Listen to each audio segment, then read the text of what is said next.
Un demi-siècle que l'ENADEP tient la barre, discrètement, sûrement. École nationale de droit et de procédure pour le personnel des avocats, le nom est long et l'ambition est limpide toutefois. Faire du droit une matière vivante. De la loi, un outil qui se manie. Chaque année, des milliers de stagiaires poussent la porte. Ils ne viennent pas chercher des théories qui s'évaporent au premier dossier. Ils viennent apprendre le geste juste. Celui qui transforme un texte obscur en acte efficace. Le secrétariat juridique, l'assistance pointue, la spécialisation qui fait la différence. Ici, on ne bâtit pas du vent, on aiguise, on ajuste, on arme. Et l'école ne se replie pas dans une tour parisienne. Elle essaime, se déploie, irrigue le territoire. Centre de formation au plus près du terrain, là où bat le pouls de la justice ordinaire, celle qu'on rend chaque jour dans le silence des cabinets.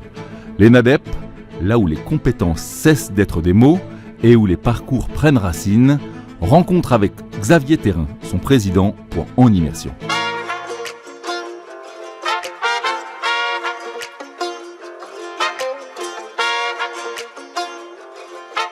Xavier, bonjour. Olivier, bonjour. Bienvenue à la maison. Merci. On le disait dans cette intro, il n'y a rien sans droit, quelque part. Hein. Mais aujourd'hui, les temps changent et vous êtes la figure vous êtes le président de cette institution qu'est l'ENADEP. D'abord, pour que les gens qui le regardent comprennent, expliquez-moi ce mot, ENADEP. Alors, ENADEP, École nationale de droit et de procédure. Exactement. Vous formez donc les personnels qui accompagnent les avocats, un maillon souvent méconnu de ces cabinets.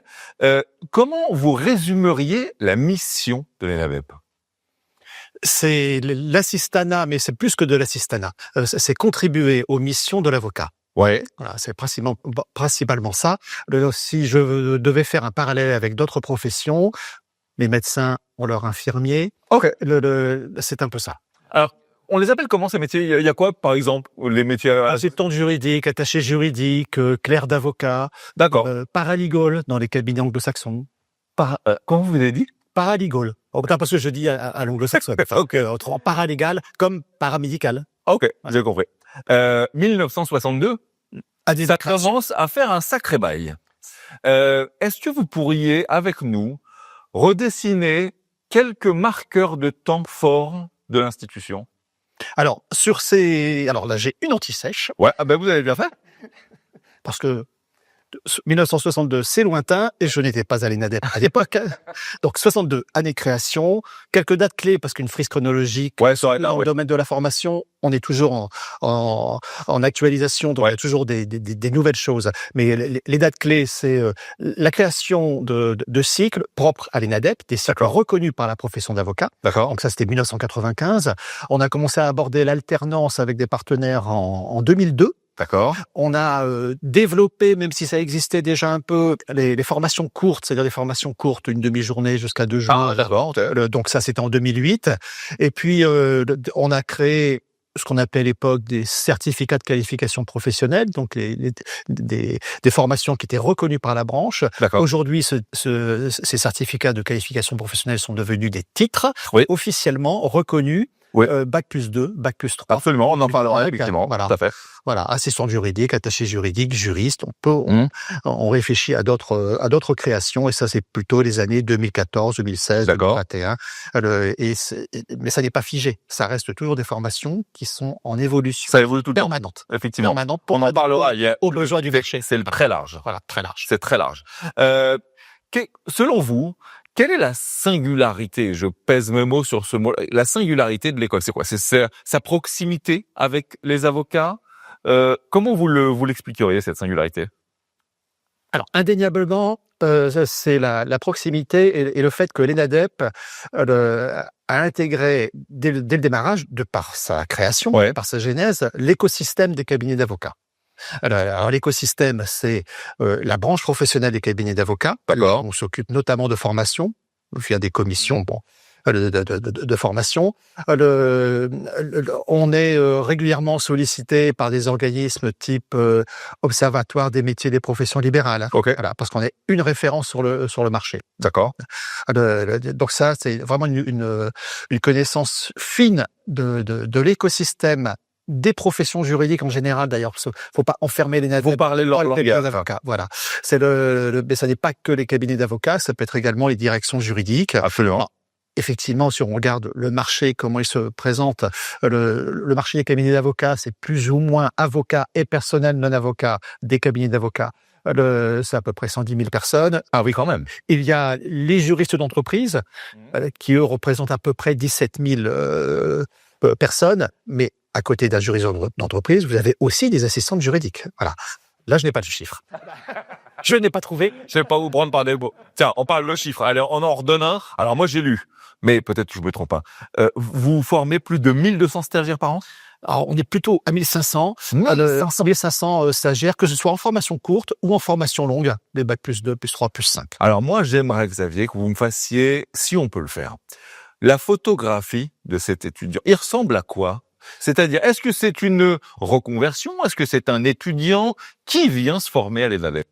Alors, ça pourrait se résumer en 2 pôles. Ouais. Le premier pôle, ce sont des personnes qui sont déjà en activité. D'accord. Ça, c'est probablement le plus important. Ce sont des personnes qui sont déjà en cabinet d'avocat et qui souhaitent acquérir des compétences, développer leurs compétences pour contribuer aux missions de l'avocat ou du juriste dont ils dépendent dans l'organisation de l'entreprise ou du cabinet. On peut avoir de la reconversion, mais ça reste plutôt marginal. Okay. On peut également avoir des personnes qui ne souhaitent pas s'orienter vers des études de droit classiques, universitaires, qui sont longues, qui sont pas forcément très pragmatiques, parce qu'il y a quand même une particularité, c'est le deuxième point de singularité de l'ENADEP, c'est que lorsque l'on sort de chez nous, on est plug and play. Okay. L'avocat n'est pas obligé de reformer. Alors ça, c'est un élève ou un stagiaire qui passe par l'ENADEP est opérationnel. Ça veut dire qu'il sait se servir des outils, il comprend le langage de l'avocat. Il comprend le langage de l'avocat, il sait se servir des outils, il est capable de prendre des tâches qui initialement étaient prises par l'avocat. Okay. Ça peut être contribuer à la rédaction d'actes. Donc, gain de temps incroyable pour l'avocat. Gain de temps. Okay. C'est bien que l'avocat se trouve un peu plus disponible, soit pour sa clientèle, soit pour la développer, soit pour se former.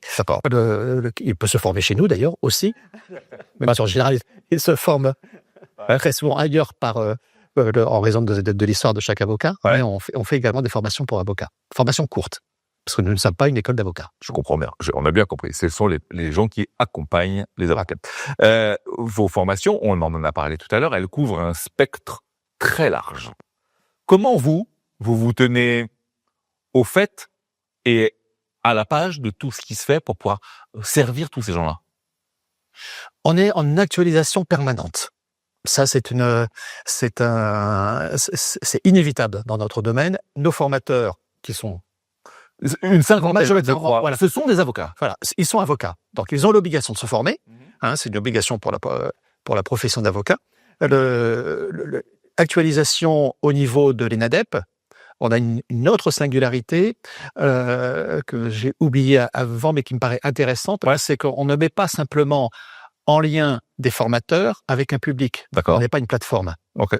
On a un véritable service ingénierie pédagogique qui va co-construire les programmes de formation avec nos formateurs. Oh, je les entends. Voilà. Mais on n'est pas là pour simplement faire du lien. Ça n'est pas notre ADN. Sinon, on sera à côté. C'est l'intérêt d'ailleurs d'être dans l'écosystème depuis des années et de savoir ce qu'attendent les cabinets d'avocats ou les directions juridiques, voire d'autres professions connexes. Vos diplômes, on l'a dit tout à l'heure, on en a touché 2 mots, mais ils sont qualifiants, reconnus bien entendu sur le marché. Oui, non seulement reconnus sur le marché, mais reconnus officiellement par une entité qui s'appelle France Compétences, une entité qui dépend on va dire pas quasiment une entité publique. D'accord. Mais officiellement, on est organisme de formation. D'accord. Hein, même si notre nom c'est école, mais parce qu'on est dans l'esprit de l'école. J'entends. Voilà, on n'est pas des vendeurs de formation. On veut former, tout à l'heure j'ai employé le mot stagiaires. En interne, on les appelle plutôt des apprenants. C'est ça. Voilà. Oui. On doit les accompagner dans le développement de leurs compétences. Il y a une question un peu plus tard là-dessus sur la bienveillance que vous accordez à ces élèves, ces apprenants. Avant de parler de ça, vous avez pris un virage, comme bon nombre d'entreprises, mais vous avez bien fait de le faire d'ailleurs, le virage du e-learning et du numérique. Vous l'avez pris assez tôt finalement. On l'a pris en 2016, c'est-à-dire bien avant le Covid, parce que très souvent c'est souvent le marqueur, ouais. C'est souvent le marqueur, même si on s'est développé avec avec la période de 2020. Mais c'était pour nous important de pouvoir faire des formations à distance. Alors c'est des formations en direct, ce sont des salles de classe virtuelles. Le professeur ou l'animateur ou l'intervenant, l'avocat est là, et les élèves sont tous là. Mais c'était important parce que ça permet, dans un secteur, en particulier le secteur des cabinets d'avocats, qui est un secteur extrêmement atomisé, c'est-à-dire énormément de petites structures comme les médecins. Okay. Vous avez un avocat et éventuellement son collaborateur direct. D'accord. Donc c'était important pour nous de pouvoir toucher des cabinets qui n'étaient pas à Paris, qui n'étaient pas dans les grosses agglomérations. Donc aujourd'hui, on est capable de former, grâce à cette formation à distance, du personnel des cabinets d'avocats ou d'ailleurs, dans des contrées. Ça évite, parce que venir à Paris, c'est une journée, une contre une journée pour partir entre ça, journée de formation, c'est 3 jours. Un avocat peut pas se permettre de avoir son assistant juridique. On touche pas à la qualité, mais on peut former plus finalement. Exactement. Et c'est tout ceci dans l'intérêt de l'intéressé, qui acquiert des compétences, dans l'intérêt de l'avocat, et puis dans l'intérêt du justiciable. Parce qu'il faut pas oublier qu'on a quand même, alors c'est une profession réglementée, on est avocat, donc on doit rendre service aux citoyens, bien sûr, aux justiciables. Alors là, j'aimerais, Xavier, si vous voulez profiter de votre expérience. On reçoit beaucoup ici le monde du droit. C'est indéniable, ce marché, ce monde-là a été, comme plein d'autres métiers, touché de plein fouet par ce monstre qu'est l'intelligence artificielle. Vous, en tant que président de l'ENADEP, qu'est-ce que vous dites aux jeunes sur l'arrivée de l'IA dans ce métier-là? Comment vous intellectualisez tout ça? Alors, l'IA impacte, comme dans tous les secteurs d'activité, avec, pour moi, il y a 2 aspects, un aspect quantitatif, un aspect qualitatif. Oui. L'aspect quantitatif, on pourrait se dire que l'IA va impacter le nombre de collaborateurs de cabinets d'avocats, le nombre de personnel de cabinets d'avocats, parce que beaucoup de choses vont pouvoir être automatisées, simplifiées. Les phrases les plus rébarbatives. Voilà. Alors, alors, ce n'est pas faux au niveau du qualitatif. Il y a des choses qui vont changer. Mais après, au niveau quantitatif, moi, ce que je constate, c'est que le nombre d'avocats ne cesse de progresser. D'accord. Voilà. On n'est pas forcément dans un pays qui a beaucoup d'avocats. Il n'y a pas le réflexe. On est un peu la traîne. En Allemagne, il y a 2 fois plus d'avocats par rapport au nombre d'habitants. Je veux dire, donc je pense qu'il y a encore des progrès pour le nombre d'avocats. Et plus il y a d'avocats, plus il y a besoin également des professions périphériques. Donc quantitativement, c'est normal qu'il y a interpelle. Je reste optimiste. Voilà. Vous restez optimiste là-dessus. C'est important de le signaler, ouais. Au niveau qualitatif, ça va indéniablement changer le contenu des postes. Ça va les faire évoluer, ils vont devenir de plus en plus techniques. Nos formations, nos titres sont de plus en plus techniques, plus en plus tournés vers ça. Voilà, tournés vers ça. Pour épauler l'avocat, toujours, ou le juriste, ou le directeur juridique d'entreprise. Donc là, ça va probablement changer. Donc ça va enrichir le poste. Donc c'est fini le temps. Ça existait. Ouais. Je dis pas que ça n'existe pas encore dans des très vieux cabinets, ou plutôt des cabinets tenus par des très anciens avocats, où on donne des manuscrits et on tape. C'est un peu l'image que ça peut donner. C'est ça. Puis la belle lurette que c'est terminé. Ça c'est fait.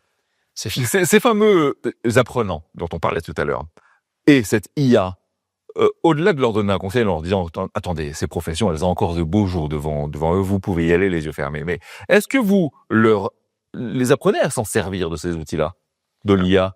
Il y a des modules là-dessus? Tout à fait. On les a créés d'ailleurs relativement récemment. On a créé des modules sur l'intelligence artificielle, niveau 1, niveau 2, classique, toute façon être pédagogue. Et c'est quelque chose qui va se renforcer. Parce que l'IA va impacter non seulement les postes, les cabinets d'avocats, mais l'IA va également impacter les formations. Parce que va faire le formateur? Il doit intégrer l'IA. Alors c'est sûr, moi je fais un parallèle avec le correcteur d'orthographe. Ouais. Quand c'est sorti, c'était un scandale. C'est vrai. Et aujourd'hui, si on ne l'utilise pas, c'est les vieux fautes professionnels. C'est raison, vous avez raison. Donc demain, ça devient un outil et ça devient une compétence. L'IA est une compétence. Donc il faut l'enseigner. Donc il faut l'enseigner, il faut l'intégrer dans nos modules de formation. Nos formateurs vont devoir également l'intégrer dans leur processus pédagogique. Absolument. Ils seront peut-être davantage accompagnateurs, coachs, parce que l'IA ne va pas remplacer. Il faudra toujours un regard humain, un regard technique sur ce que peut produire l'IA. Parce que toujours. L'IA, même si elle a énormément évolué de façon qualitative et de façon extrêmement rapide. Ça, je suis étonné de la rapidité avec laquelle c'est incroyable.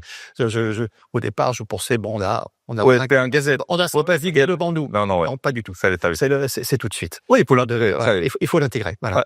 Donc on a le processus pédagogique qui intègre et qui va renforcer justement l'intégration de l'IA et la manière d'enseigner.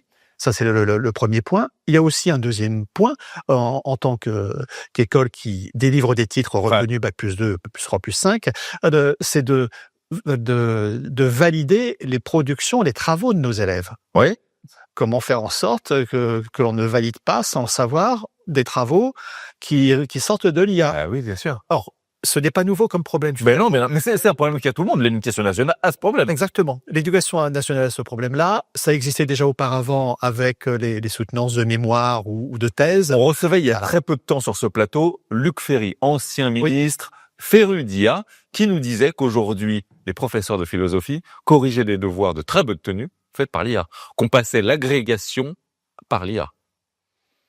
C'est vertigineux. Oui, alors ça l'est, mais alors, c'est très bien pour la philosophie, peut-être.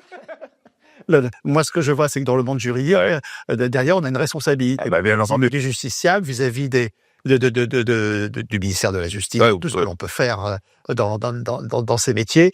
Donc, il est important pour nous, quand on valide des compétences, de s'assurer que ces compétences soient bien réelles, concrètes, opérationnelles.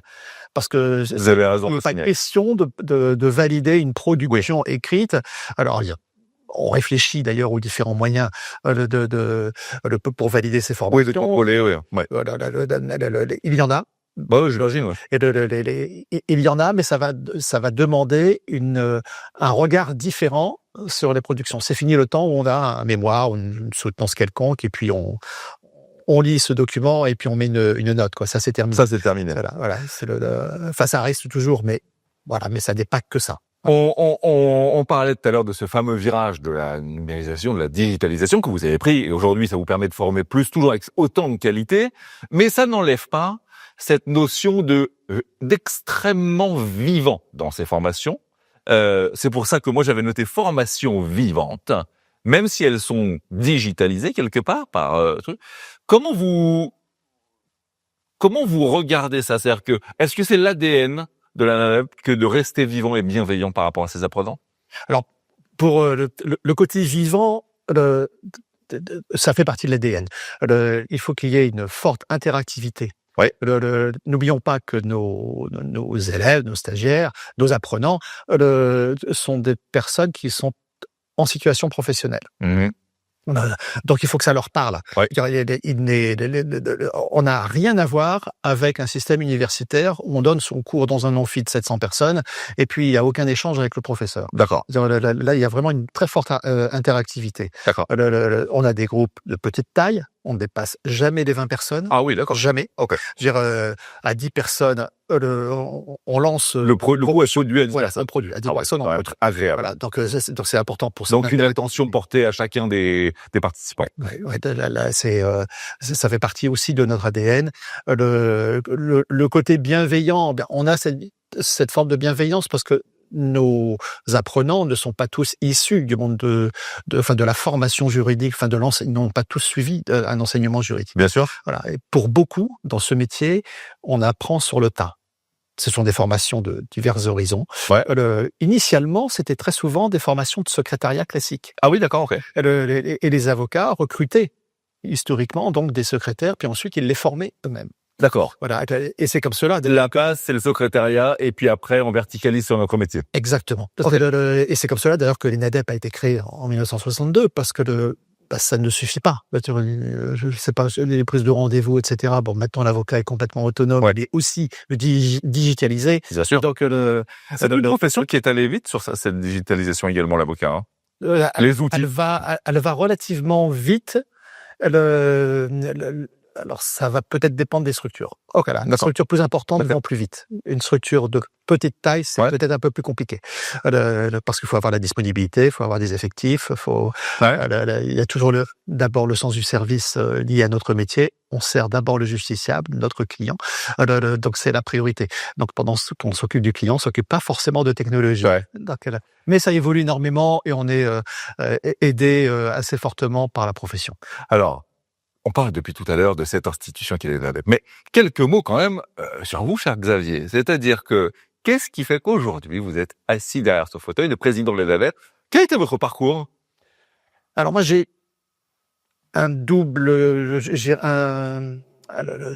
deux fils conducteurs qui n'ont pas arrêté de s'entrelacer depuis quelques années. Qui sont le droit et les ressources humaines. Voilà, et le droit peut-être un peu plus particulièrement le droit social. Donc je suis avocat. Et j'ai été très longtemps en DRH. Quand on est DRH, c'est qui vous confère un facteur très humain. Je l'espère. Voilà. Donc quand on est DRH, on s'occupe de formation professionnelle. Le propre d'un DRH, on a toujours l'image des reportages télévisés, le DRH, c'est celui qui fait des plans sociaux, etc. Ça n'est qu'une infime partie. Oui, c'est à la marge. Voilà, c'est vraiment à la marge. Pour moi, le DRH, c'est celui qui contribue à l'évolution des compétences de façon à ce qu'elles soient adaptées aux besoins de l'entreprise. Qui suit l'humain au travers de l'entreprise. Et également adapté et contribue à l'épanouissement professionnel du collaborateur. Donc j'ai toujours eu cette double fibre qui s'entrelaçait.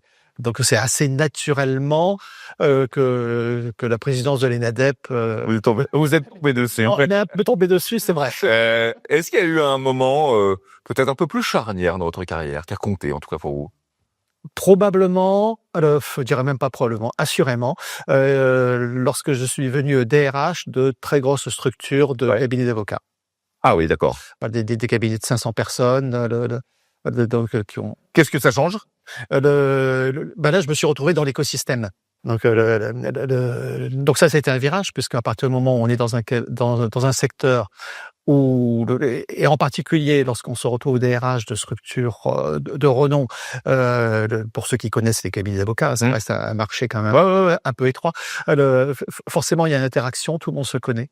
Et si on a la volonté de progresser ou de faire progresser la profession d'une manière générale, on s'intéresse aux différentes instances. Et donc, j'ai été membre d'un certain nombre d'instances professionnelles et de commissions formation, en particulier du barreau des Hauts-de-Seine, de commissions formation initiale et formation continue de l'école d'avocats de Versailles. D'accord. Donc, j'ai toujours baigné dans ce domaine-là de la formation depuis un certain temps. Au bon endroit. Donc, c'est amusant parce que si on devait définir ce qu'est la fonction RH, même si ça n'est pas forcément l'objet de notre échange, c'est la bonne personne, au bon endroit, au bon moment. Voilà, absolument.